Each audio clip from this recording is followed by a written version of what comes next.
Bonjour, bienvenue aux cieux ouverts d'aujourd'hui, le dimanche 14 avril 2024. Avant de commencer, baissons nos têtes dans la prière. Le rocher des âges, nous glorifions ton nom. Nous te remercions pour cette opportunité d'être en vie parce que nous savons que tu as un but pour nous. Nous demandons qu'aujourd'hui nous puissions accomplir le but de nos vies dans le nom de Jésus. Et par nos études aujourd'hui, Seigneur, nous demandons que ta parole vienne nous transformer et nous rapproche de la croix, nous rapproche de ta volonté et le comportement qu'il nous faut pour sauver des âmes pour le royaume. Merci Père éternel, au nom de Jésus. Amen. Donc aujourd'hui, nous allons parler sur le sujet d'un commun accord. Un commun accord. Notre verset à mémoriser est tiré de Psaume 133, verset 1, et notre passage biblique de Psaume 131, de verset 1 à 3. Avant de lire le passage biblique, je vais prendre le verset à mémoriser qui dit « Voici, qu'il est agréable, qu'il est doux pour des frères de demeurer ensemble. » Là, nous parlons d'un commun accord et là, ça veut dire l'unité. Donc, le passage biblique nous dit quoi? Cantique des degrés de David. Voici, qu'il est agréable, qu'il est doux pour des frères de demeurer ensemble. C'est comme l'huile précieuse qui est répandue sur la tête, descend sur la barbe d'Aaron, qui descend sur le bord de ses vêtements.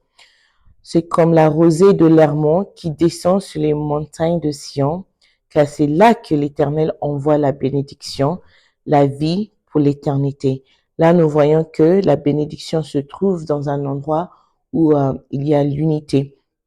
Et comme l'huile précieuse, ça va de la tête jusqu'au long du corps et de la tête en bas. C'est une chose très, très importante. Dieu aime l'unité. Partout où il trouvera des gens unis en son nom, il se manifestera. Vous pouvez en voir un bon exemple dans 2 Chroniques 5, verset 13. La Bible nous dit, « Et lorsque ceux qui sonnaient des trompettes et ceux qui chantaient s'unissant d'un même accord pour célébrer et pour louer l'Éternel firent retentir les trompettes, les cymbales et les autres instruments et célébraient l'Éternel par ses paroles, car il est bon, car sa miséricorde dure à toujours. En ce moment, la maison de l'Éternel fut remplie de nuées. » Nous avons vu ici que l'unité peut faire descendre la présence de Dieu. Il faut qu'il y ait un accord entre 2 ou 3 personnes et il se trouvera parmi eux. Dans le passage ci-dessus, alors que les trompettistes, les chanteurs et les musiciens chantaient tous comme un seul homme, la présence de Dieu est descendue comme une nuée et a rempli le temple. Dieu aime quand ses enfants l'adorent d'un accord commun. C'est pourquoi Jésus-Christ a dit dans Matthieu 18, 20, « Car là où 2 ou 3 sont assemblés en mon nom, je suis au milieu d'eux. » À la chambre haute dans Acte 2, la Bible dit que lorsque le peuple était d'un accord commun, le Saint-Esprit a rempli la pièce d'un bruit semblable et à un vent puissant et impétueux. Partout où les croyants sont unis, Dieu s'y manifeste dans sa gloire. Pour avoir de l'unité, ça veut dire que tout le monde doit être d'accord. Ils doivent avoir le même esprit, les mêmes pensées, le même but. Ils doivent marcher ensemble. Et comme la Trinité de Dieu, c'est Dieu le Père, le Fils et le Saint-Esprit sont toujours d'un commun accord. Donc, pour nous, les êtres humains aussi, il est très important quand nous nous rassemblons en tant qu'enfants de Dieu, d'avoir le même esprit, sans aucune rancune, sans des problèmes, parce que là, ça fait descendre la présence de Dieu très facilement. La lecture biblique d'aujourd'hui nous dit que lorsque les frères se rassemblaient dans l'unité, c'est comme l'huile d'onction qui a été versée sur la tête d'Aaron et qui est descendue jusqu'à ses pieds. Savez-vous ce que cela signifie? Cela signifie que ce n'est que lorsque le peuple de Dieu est uni que l'onction peut couler au milieu d'eux. Sans unité, l'onction coopérative ne coulera pas. Parce que pour être en unité, ça veut dire que on n'a rien l'un contre l'autre. Et c'est juste de cette façon que nos prières aussi peuvent être exaucées. C'est de même pour les couples mariés. Par exemple, quand la Bible nous dit que lorsque le mari fait du mal à sa femme, sa prière ne sera pas exaucée. Donc, Dieu ne va pas entendre ceux qui ne sont pas d'un commun accord quand ils prient. Vous savez, donc, continuons dans notre leçon. La raison pour laquelle des nombres d'églises ne font pas l'expérience de la puissance de Dieu est que les membres ne sont pas unis. Là, il y a des commérages, des conflits de mise d'essence. Vous attendez pas à ce que la puissance de Dieu y coule. Ces vices ne sont pas de Dieu et donc Dieu ne peut pas être là où ils existent.